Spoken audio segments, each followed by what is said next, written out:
नमस्कार मित्रमैत्रिणींनो, आज आपण विरुद्धार्थी शब्द पाहणार आहोत.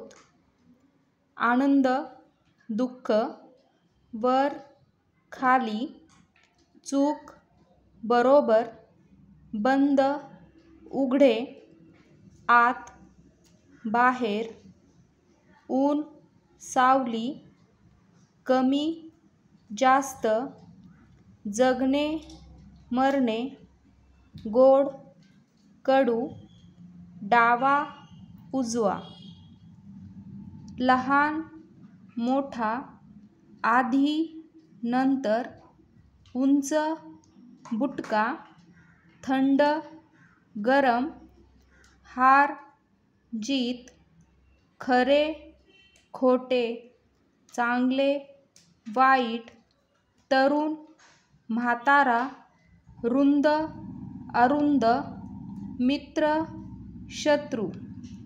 धन्यवाद.